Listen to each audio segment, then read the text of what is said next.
नमस्कार. वरवडेवरचे आदित्येश्वर देवालयाचा शिवरात्री उत्सव सुरू आहे आणि त्यानिमित्तच संगीत नाटकही आपण सादर करणार आहोत. पण तत्पूर्वी आपल्या ग्रामस्थांपैकी यशवंत मुरलीधर थोरात, सौ अलका अनिल जोशी, मंगला प्रभाकर जोशी आणि त्याचबरोबर आपल्या महाराष्ट्र राज्याचे उपमुख्यमंत्री अजितदादा पवार यांचं दुःखद निधन झालेलं आहे. मी सर्वांना 1 मिनिट जाग्यावरच शांत राहण्याची विनंती करतो आणि आपण त्यांना श्रद्धांजली समर्पित करूया.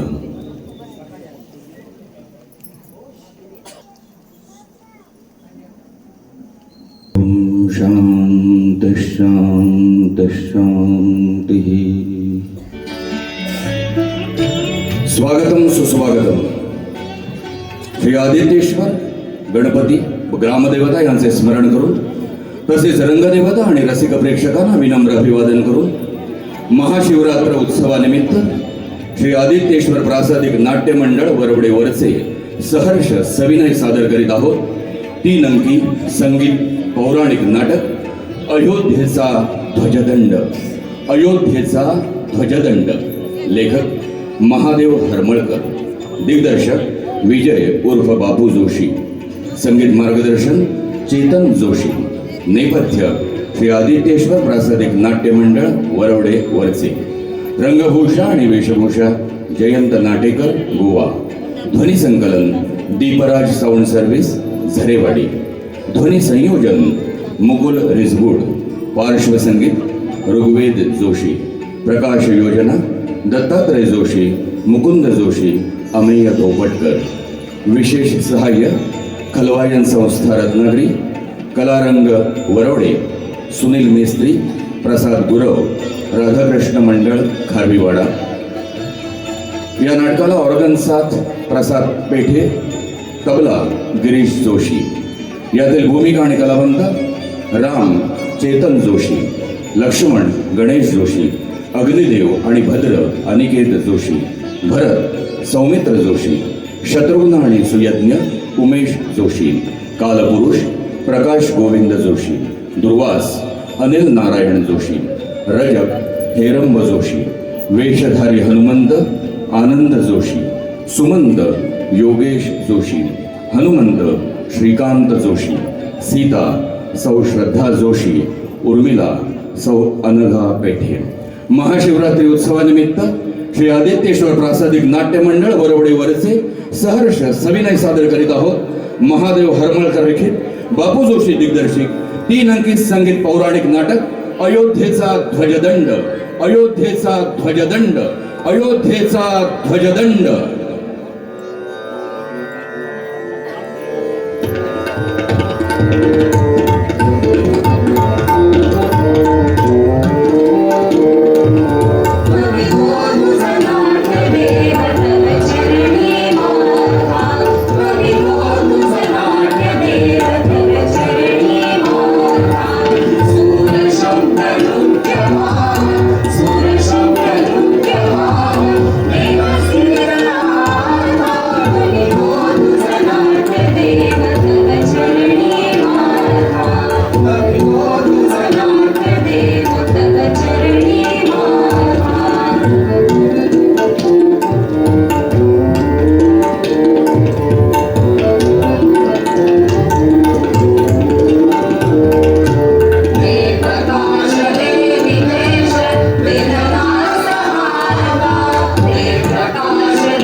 जी दिसावी अशी तळबळ जीवाला लागली होती ती माझी प्रिय सीता आज मला दिसणार। शिवधनुष्याचा मी भंग केल्यावर हातामध्ये वरमाला घेऊन कुठे आलेली सीता, मला राज्याभिषेकाचं नक्की झाल्यानंतर भरजरी वस्त्राने आणि अलंकाराने नटलेली सीता ही मला आज दिसणार।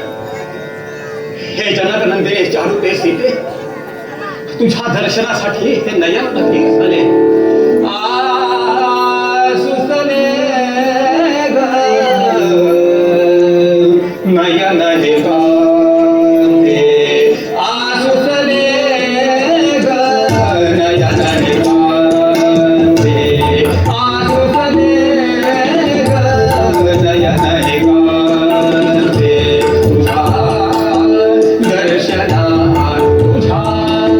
दर्शना चारुते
पण 1 वर्ष रावणाघरी राहिलेल्या सीतेचा एक धर्मज्ञ राजा म्हणून स्वीकार करावा का?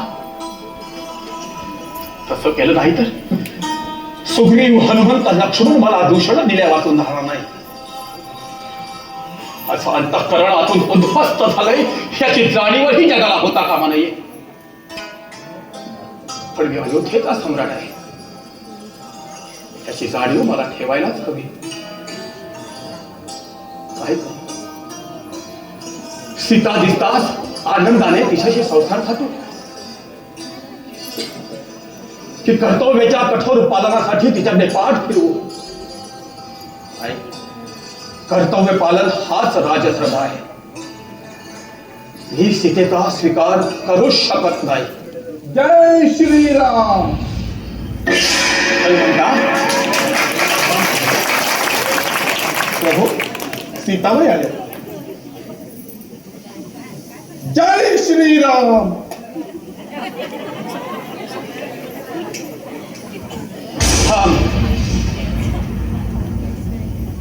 हे मूर्तिमंत लीनते सीते, मी तुला मुक्त केलंय, पण मी हे तुझ्यासाठी मुळीच केलं नाही. मी राजाचं कर्तव्य पार पाडलंय. रावणाची दोषदृष्टी तुझ्यावर पडलेली असताना माझ्यासारखा कुलीन पुरुष तुझा स्वीकार करीलच कसा? म्हणूनच हे कल्याणी मनावर निश्चयाचा धोंडा ठेवून मी हे सांगतोय की आजपासून तुझा माझा संसार संपला. प्रभू, आपण वीराग्रणी आहात, पण माझ्यासारख्या निष्कलंक राजस्त्रीबद्दल आपल्यासारख्या वंदनीय राजज्ञाने बोलताना साऱ्या स्त्री जातीलाच बोल लावावा, हे जेवढं आश्चर्यकारक आहे तेवढंच शंकाकारकही आहे. हे सीते, मी तुझा स्वीकार केला तर तो रघुवंशाला लागलेला कलंक ठरेल. स्वामी, माझ्या चारित्र्याबद्दल तिला मात्रही शंका नसावी. मला झालेला परपुरुषाचा स्पर्श हा काही माझ्या इच्छेने झालेला नाही, तर तो माझ्या दुर्दैवाने झाला. स्वामी, आपल्या एकमेकांवर किती प्रेम आहे हे कोणी कुणाला सांगावं तर नाही, सांगावं असं नाही.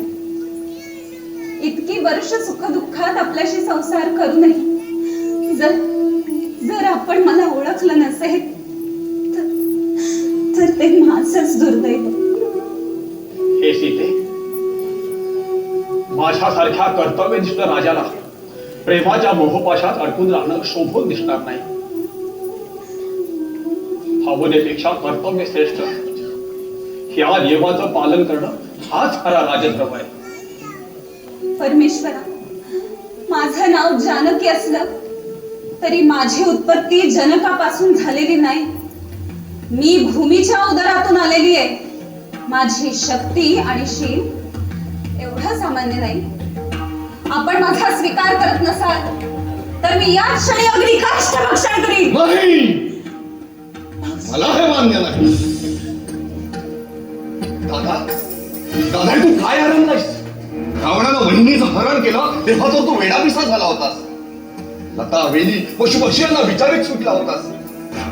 मी माझी सीता पाहिली, कुणी माझी सीता पाहिली का? प्रयत्नांची पराकाष्ठा करून आपण तिची मुक्तता केली आणि आज तू काय भलतच आरंभलायस? वहिनीच्या चारित्र्यावर जर संशयच घ्यायचा होता तर तिची मुक्तता का केलीस? सुग्रीवाची अखंड वानर सेना का गोळा केलीस? हनुमंताला समुद्र पार करून त्याला का लावलास? दादा राक्षस सेनेचा निपात का केलास?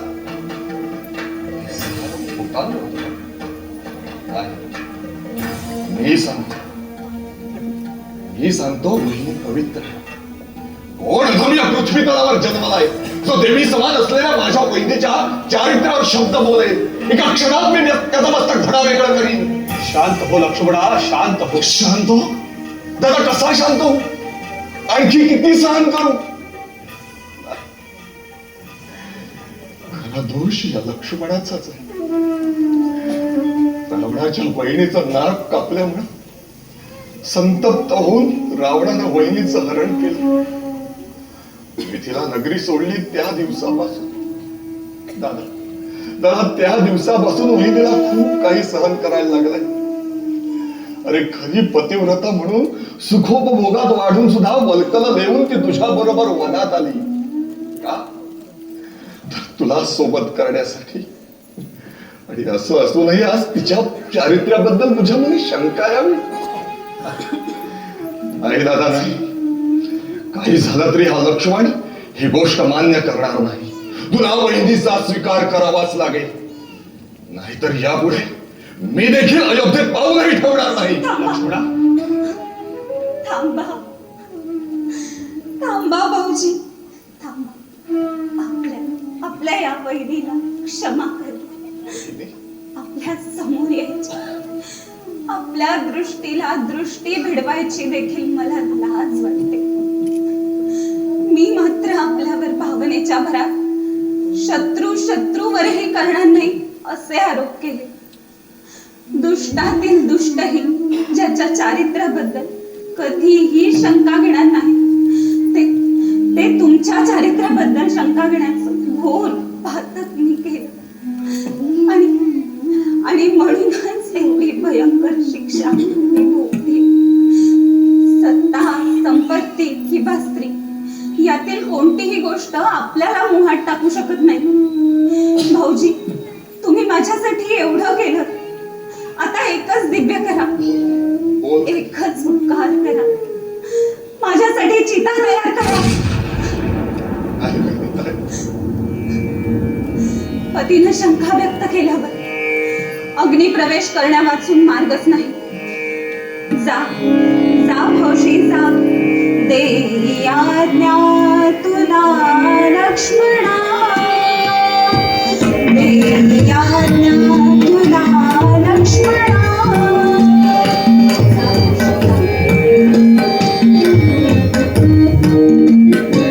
देई आज्ञा तुला लक्ष्मणा, तूच सिद्ध करी मम शरणा, तूच सिद्ध करी मम शरणा. देई आज्ञा तुला लक्ष्मणा.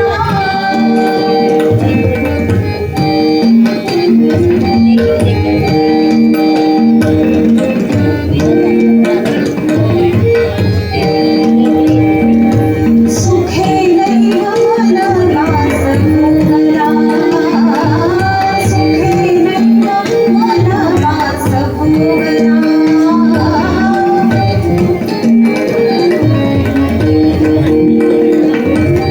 सुखे नैव मनवास भोगला, वनवास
स्वामी, अग्निकाष्ठ भक्षणाची तयारी पूर्ण झाली. आता फक्त माझ्या चितेला अग्नी कुणी द्यायचा एवढाच प्रश्न आहे. माझ्या दृष्टीने एवढ्या प्रचंड सभेत एकच महात्मा असाय, एकच दिव्य पुरुष असाय, एकच लोकोत्तर मानव असा आहे की माझ्या चितेला अग्नी द्यायचा अधिकार केवळ त्याचाच आहे. आणि तो म्हणजे माझा देवतुल्य धीर लक्ष्मण. नाही वहिनी नाही. कोणा शत्रूचा मस्तक धडा वेगळं कर असा आदेश या लक्ष्मणाला दिला असता तर एका क्षणात मी ते केलं असतं. पण आपल्या चितेला अग्नी द्यायला हे उठणार नाही. भाऊजी, या सीतेला क्षमा कर. भूमिकन्या सीतेने या क्षणापर्यंत कुणाचीही क्षमा मागितलेली नाही. क्षमेची याचना करण्यासाठी ज्याच्या पुढे पदर पसरावा असे फक्त आपणच आहात भाऊजी. जेव्हा पती कर्तव्याच्या कांचन मृगामागे जातो तेव्हा एकाकी पडलेल्या प्रत्येक स्त्रीचे आपणच धीर आहात. पण आपल्या धनुष्याने आखलेल्या मर्यादा लक्ष्मण रेखा ओलांडण्याचा मूर्खपणा मात्र कुणीही स्त्रीने करू नये. भाऊजी, मला क्षमा करा आणि माझ्या चितेला अग्नी द्या. भाऊजी, माझ्या चितेला अग्नी द्या. हे दिव्य सुद्धा करायला लक्ष्मण सिद्ध आहे. वहिनी, तुझी आज्ञा मला शिरसावली.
हे अग्निदेवते, मी वर्तनाने जर शुद्ध असेल तर मला आपल्या कुशीत घे.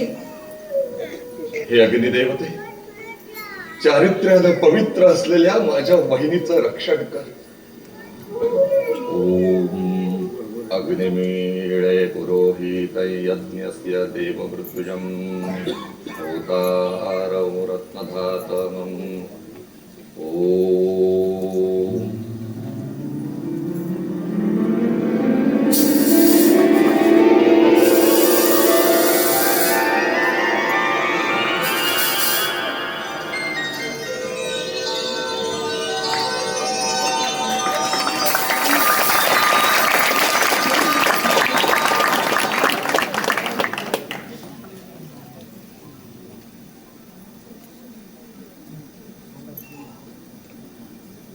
श्री रामचंद्रा,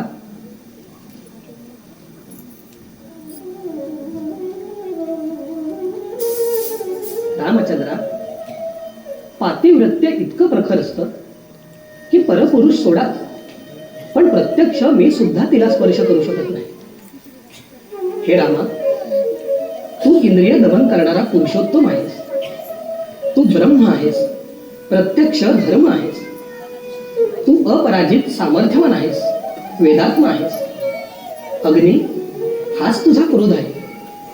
तेव्हा सीता शुद्ध आहे की नाही हे तर त्या क्रोधात नेण्यास ठरवलं असतं.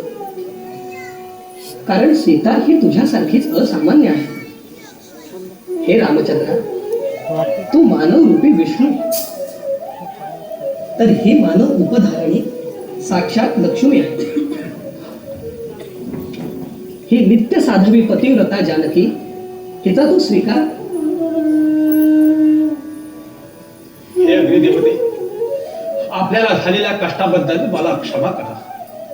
सीता शुद्ध आहे हे मी जाणत होतो, पण सर्वांसमक्ष तिच्या शुद्धतेची साक्ष फक्त अग्निदेवाने देण्यातच काही विशेष अर्थ होता.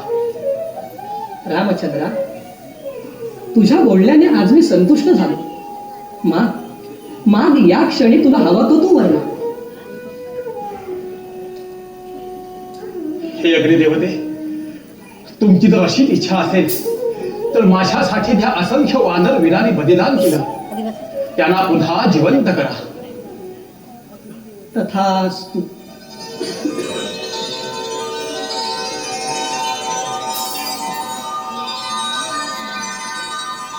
वहिनी, चला आपण विश्रांती.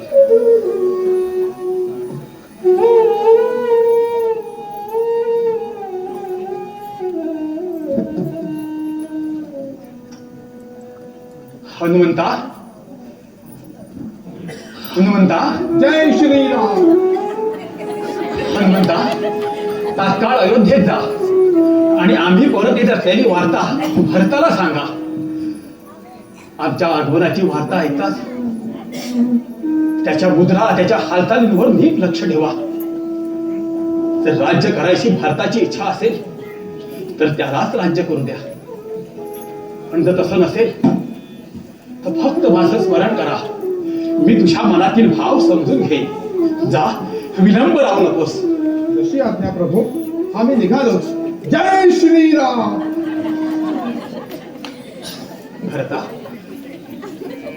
भरता, मी तुझी उगीच परीक्षा घेतो. खरं तर तुला रामापेक्षा राज्यप्रिय नाही हे मी जाणतो, पण शेवटी मनाची समजूत कोण काढणार? तू जसे तुला अभिमान, तू जसे तुला अभिमान, तू जसे तुला अभिमान. प्रिय भरता सख्या मम प्राणान, प्रिय भरता सख्या मम प्राणान, तू जसे तुला अभिमान, तू जसे तुला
दादा, तुझ्या वनवासाची आज 14 वर्ष पूर्ण झाली,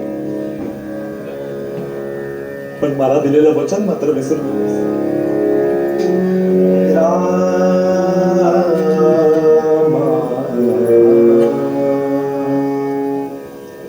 विसरू नको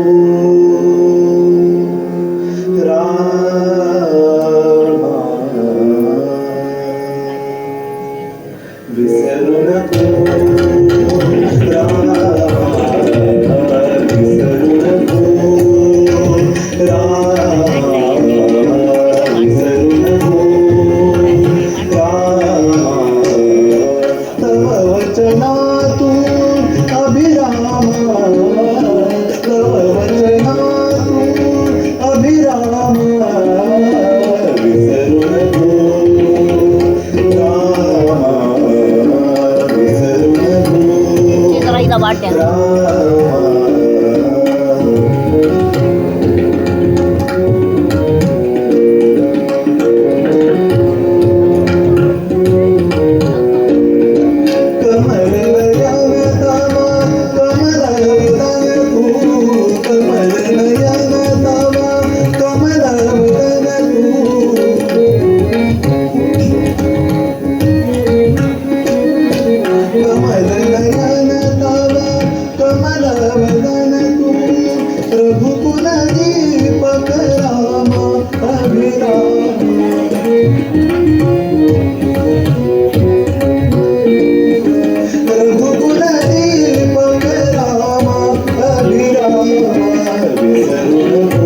दादा तुझ्या वनवासाचे 14 वर्ष पूर्ण होण्याची घटिका अगदी जवळ येऊन ठेपले, पण तरीही तू येण्याची काहीच वार्ता कशी नाही. दादा, ताताने कैकाई मातेला दिलेलं वचन पाळण्याकरिता तू वनात गेलास, पण मीही तुझ्याकडून एक वचन मागितलं होतं. दादा, ते वचन मात्र विसरू नकोस. हा भरत आपली प्रतिज्ञा कधीही विसरणार नाही. तुझ्या पादुकांचा स्वीकार करताना मी उच्चारलेल्या प्रतिज्ञेतील शब्दांशब्द मला आठवतो. दादा, मी म्हणालो होतो तुझ्या या पादुका मी राजसिंहासनावर ठेवेन. तुझ्या वतीनं या पादुकाच राज्यकारभार सांगत मी स्वतः वल्कर धारण करून तू केव्हा येतोस याची वाट बघत, केवळ कंदमुळांचा आहार भक्षण करून 14 वर्ष नगराबाहेर राहील. पण दादा, ज्या दिवशी 14 वर्ष पूर्ण होतील त्या दिवशी आपलं आगमन नाही झालं तर मात्र मी अग्नी प्रवेश करेन. दादाचा विचार मुळीच करू नकोस. रामदादांना तू पूर्णपणे ओळखतोस. अरे, वनवासात जाण्याचं वचन रामदादांनी काही मातेला दिलंच नव्हतं. उलट तातांचे वचन पाळण्यासाठी रामदादा वनात गेले. राम एकवचनी आहे. एक सूर्य आपलं तेज विसरेल, वाऱ्याची गती थांबेल, समुद्रातील पाणी नाहीसं होईल, पण रामदादा आपलं वचन विसरणं शक्य नाही.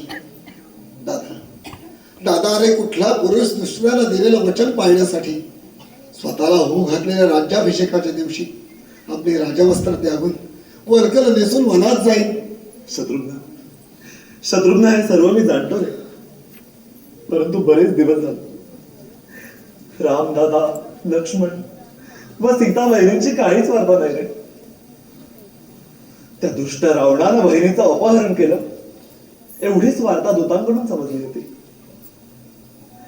रामदादा, लक्ष्मण सीता बहिणींची मुक्तता करण्यासाठी लंकेत गेले हेही समजलं रे. पण शत्रुघ्न त्यानंतर पुढे काय? त्यांना काळजी करू. आपल्या ज्येष्ठ बंधूंच्या वियोगाने तो अजून फार गथित आहेच असं दिसतं. महोदय, आपला परिचय? मला आपला एक हितचिंतक समजतं. आपल्या आगमनाचं प्रयोजन? भरता, ही तुझी अवस्था बरोबर नाही रे. राजा असूनही राजसत्तेचा उपभोग घेता येत नसेल तर तो राजा कसला? आपला अभिप्राय ध्यानी नाही आला आमचा. भरता, आता वेळेपणा पुढे कर. 14 वर्ष वनामध्ये राहून तो राम राजकारण एव्हाना विसरला असेल, आणि तो लक्ष्मण तो राज्य काय करणार? तेव्हा राम करणं सोडून दे. हे राज्य तुम्ही दोघांनी वाटून घ्या आणि तुम्ही दोघांनी राज्य करा. ते दोघं जण आले काय आणि नाही काय त्यांचा विचार सोडून द्या. बस रामदादाबद्दल एक अक्षरही बोललात तर रामदादा माझ्यासाठी नुसता भाऊच नव्हे तर प्रत्यक्ष भगवान आहे. आणि म्हणूनच हे त्यांच्या पादुका म्हणजे प्रत्यक्ष त्यांची प्रतिमा समजून मी त्यांचं पूजन करतो.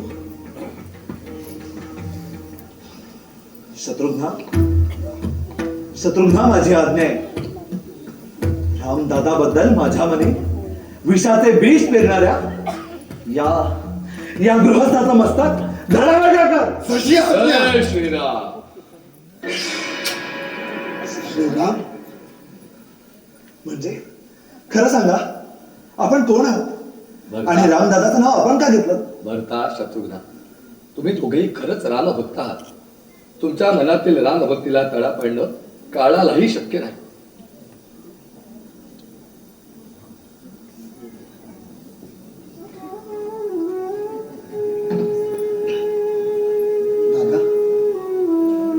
एक रामभक्त आहे. प्रभू रामचंद्रांची शुभ वार्ता कळवण्यासाठी येथे आलो आहे. भरता, आता तरी तुझं मन आनंदित होऊन हो दादा. रावणाचा वध करून प्रभू राम सीता माई आणि लक्ष्मण यांच्यासह अयोध्येस प्रयाण करत आहेत. त्यांचं लवकरच आगमन निश्चित आहे. खरंच माझ्या दैवाची कृपा म्हणून आपण इथे आला. मग आपण तर कोणी देवताच असला पाहिजे. जी वार्ता ऐकण्याची मी गेली 14 वर्ष वाट बघत होतो, ती शुभवार्ता आपण बोलणार. माझा जन्म कृतार्थ करणारी शुभवार्ता ऐकवली. हे महामानवा, मला क्षमा करा. रामदादांची शुभवार्ता घेऊन येणाऱ्यावरच मी शस्त्र उगारलं. दादा मी तुला सांगितलं होतं, रामदादांचं वचन म्हणजे काळ्या दगडावरचे रेख. दादा आता ते तुला पटलं ना?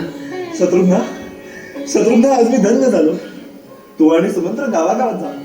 मंदिरातून लोकांना पूजा अर्चा करायचं. पूजा अर्चा करून रामदर्शनासाठी रस्त्यावर यावं अशी दवंडी पिटवा. जा, आता विलंब नको. जशी आज्ञा दादा.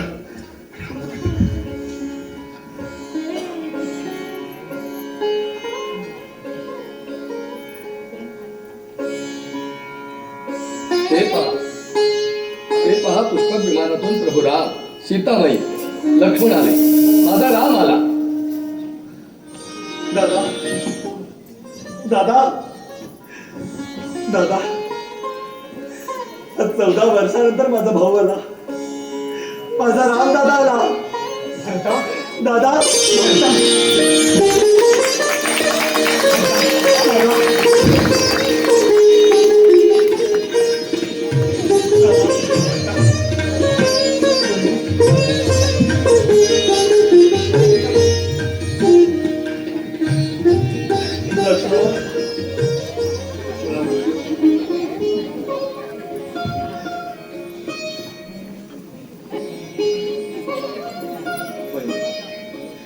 बहिणी, चला आपण विश्रांती घ्या.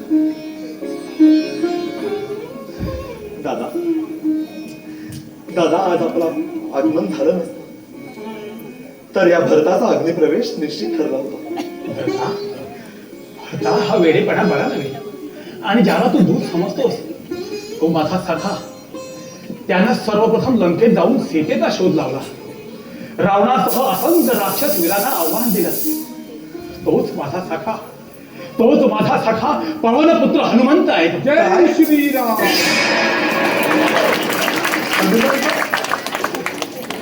त्यानं माझ्यावर केलेल्या उपकाराची परतफेड मी कसं करू? त्याला कोणतं पारितोषिक देऊ? प्रभू, उपकाराचं पारितोषिक म्हणून मला काही नको. आपल्या चरणी माझी भक्ती आणि प्रेम अविचल राहतो. आणि या पृथ्वी तलावर जोपर्यंत रामकथा चालू आहे तोवर माझ्या देहात प्राण राहू. आपलं चरित्र ऐकून मी जगावं हीच इच्छा. चिरंजीवी भव.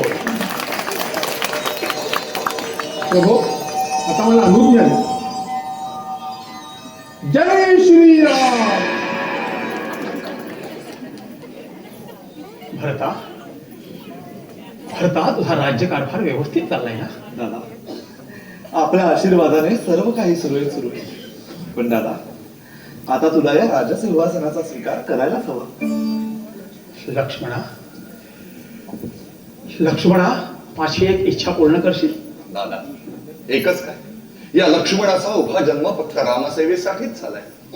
रामसेवेखेरीज या लक्ष्मणाला दुसरं कोणतंही कर्तव्य अधिक प्रिय नाही. लक्ष्मणा, अरे ऋषी मुनी मला पराक्रमाचा तेजो भास्कर म्हणतात.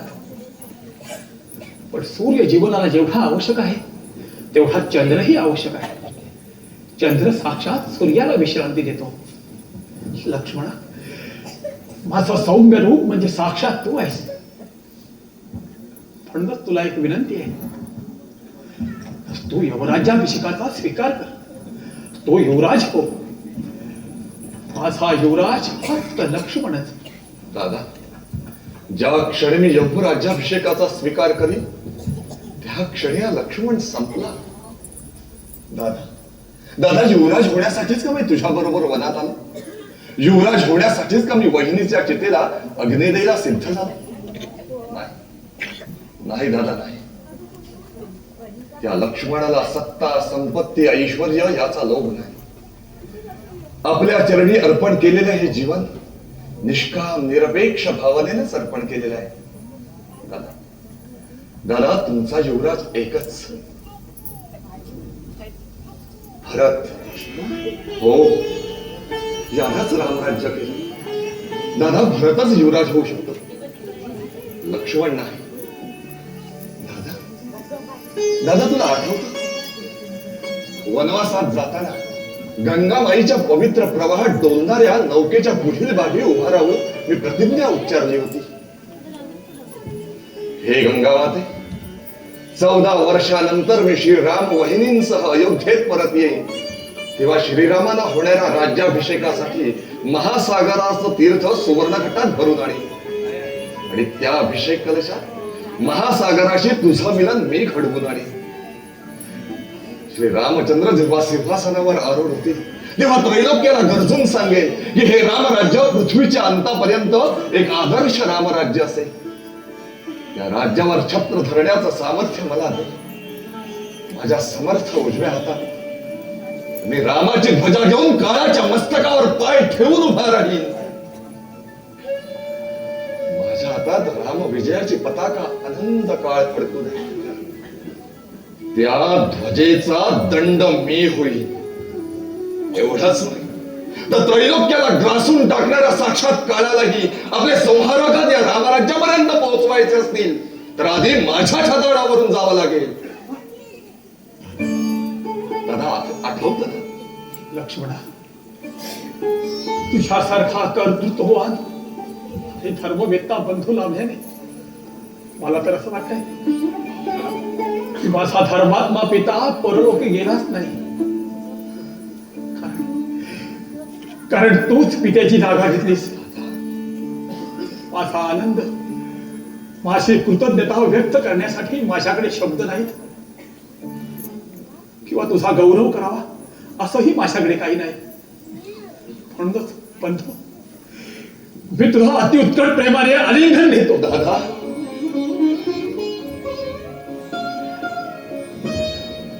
दादा दादा चला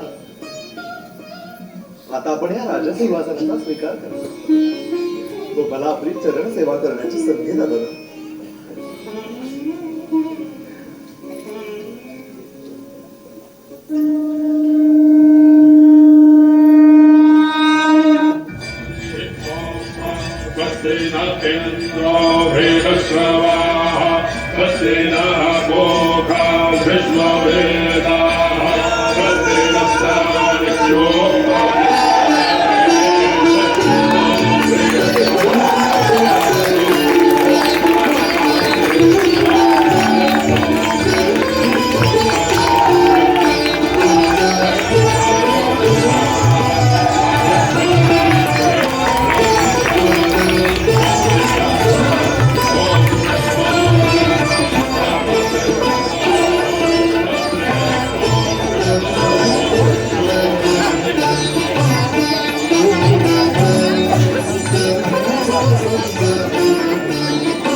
મને નિષ્પાવાય ચાંદળ નહીં માર માર હતા જો તે શ્રીકૃષ્ણ દાસર મારા છે મને નિષ્પાવાય પણ મેં રામ નહીં जो तुझ्यावर दया करेल. काय म्हणे मी पाप नाही केलं. आतून पुढे स्त्रीचा रडल्यासारखा आवाज येतोय. होय, जा आवाज तिकडूनच येतोय. अरे हा माणूस तर आपल्या पत्नीची मारहाण करतोय. का बरं मारत असेल?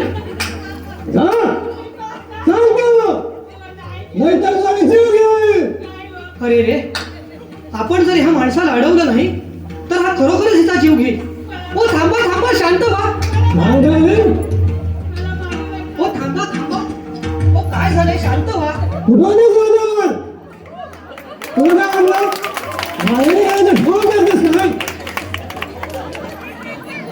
मला काहीच कळलं असं वाटलं ना.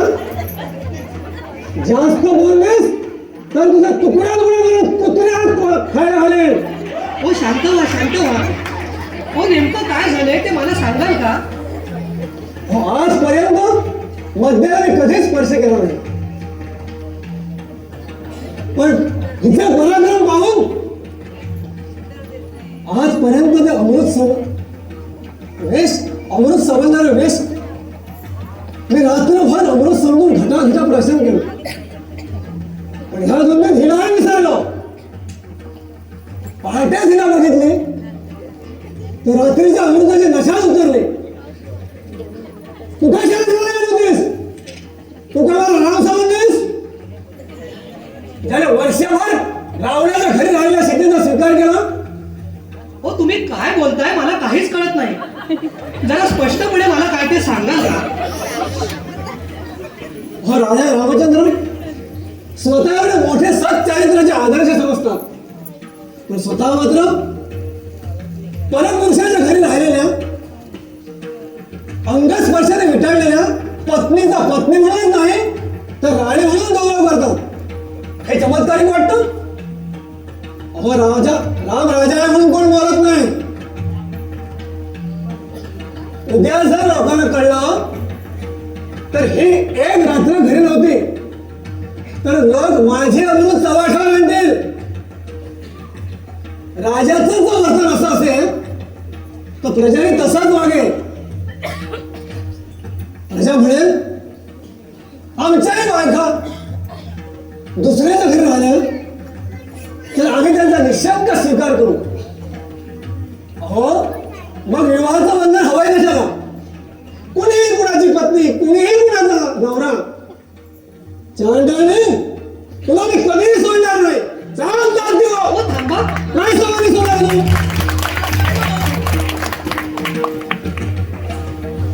अरे रे, काय ऐकतोय मी हे? पावित्र्याची मूर्ती सीता देवी आणि दैवी अवतार साक्षात प्रभू श्री रामचंद्र यांच्याबद्दल हे असले उद्गार काढणाऱ्याची जीभ कशी झडत नाही? प्रभू श्री रामचंद्रांच्या कानावर हा जर प्रकार गेला तर मोठा अनर्थ होईल. कदाचित या रजकाला देहांताची शिक्षा देखील होईल. नाही, रामचंद्रांच्या कानावर हा प्रकार घालता कामा नाही. पण प्रभूंनी तर माझी याच कार्यासाठी नेमणूक केली होती. मी जर तसं केलं नाही तर तो बेईमानपणा ठरेल. हे परमेश्वरा मला बळ दे, मला शक्ती दे, मला माझं कर्तव्य पार पाडू दे.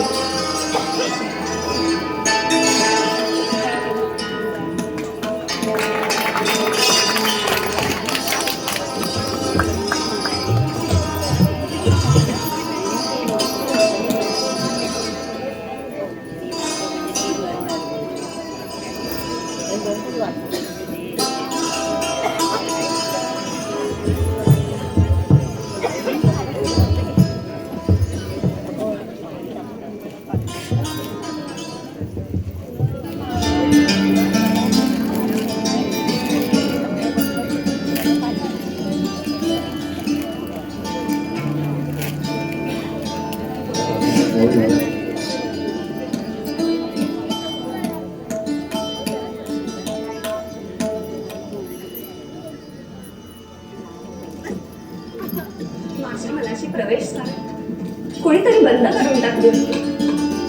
ती कधी उघडतील अशी पुसटशी आशा देखील नव्हती. तरीही मी वेड्यासारखी वाट बघत होते. महाद्वार उघडण्याची प्रतीक्षा करत होते. माणसाचं मन अगदी वेडं असतं आणि आम्हा बायकांची मनं तर वेड्याहून वेडी. ज्याची आशा नाही त्याचीच वाट बघणारी. म्हणूनच वाटत होतं ही महाद्वार उघडते, बाहेरची भव्य सृष्टी आत येईल, माझ्या वेदनांचे अर्थ मला कळते. आज कित्येक दिवस कसली वर्षांना माझे स्वामी मला भेटला.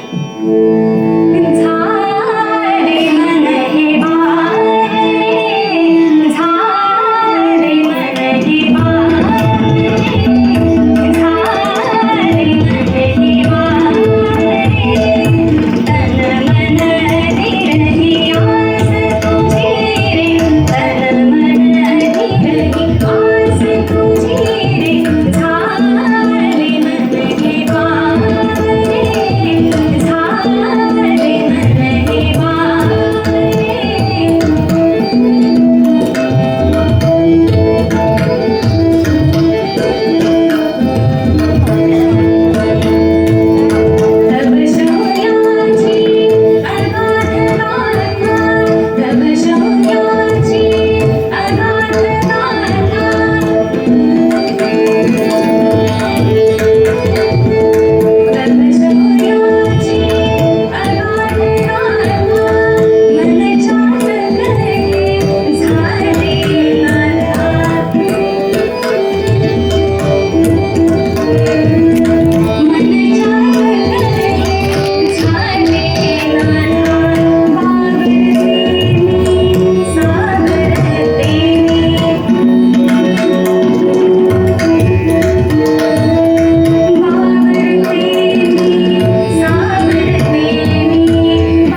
संगीताचा जणू त्याला विसरच पडला होता.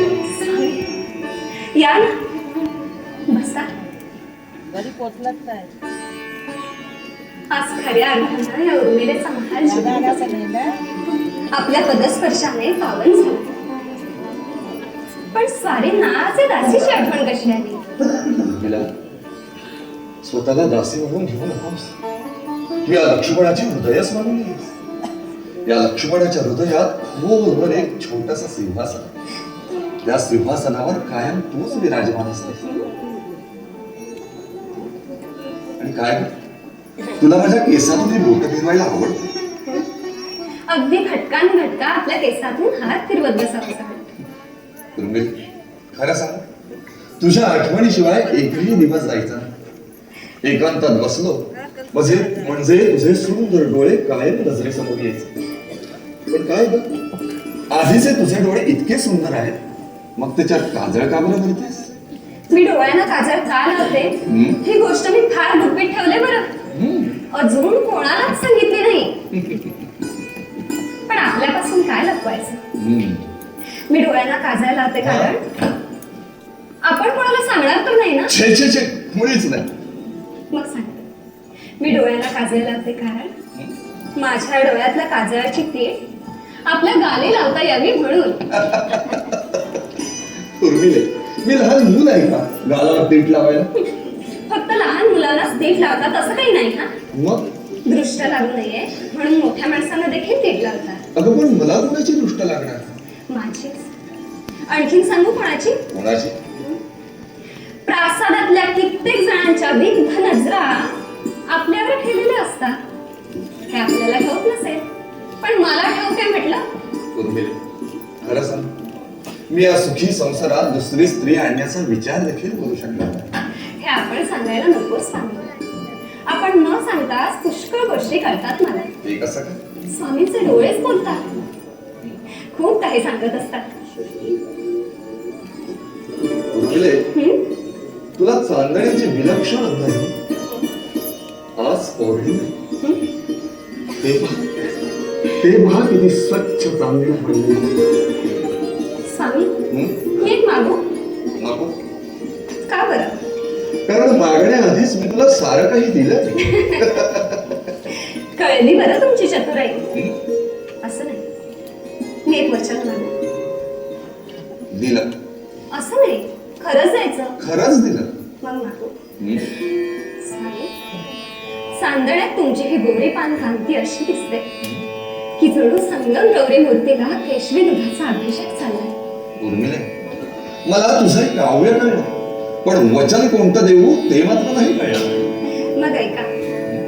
सखा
अगदी एकटंच सांगण्यात नात बसायचं आणि फक्त माझीच आठवण काढायची. मी देखील केवळ तुमचीच आठवण काढत सांगण्यात नात बसायचं. त्यावेळेला अश्वशाळा, राजकारण कसला देखील विचार करायचा नाही. बरं सांगू, हे वचन मागण्याची तर काहीच गरज नव्हती. का बरं? माझं काही चुकलं का? नाही,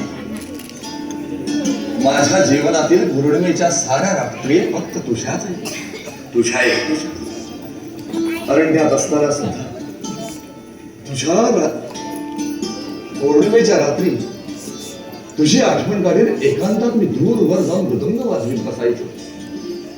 तुझ्या आठवणीत रात्र कधी संपायची ते कळायचं देखील नाही. मी तुला वचन देतो, मी कुठेही असलो तरी पौर्णिमेच्या रात्री फक्त तू आणि तुझे सुंदर डोळेच मला आठवते. खरंच, अगदी खरंच.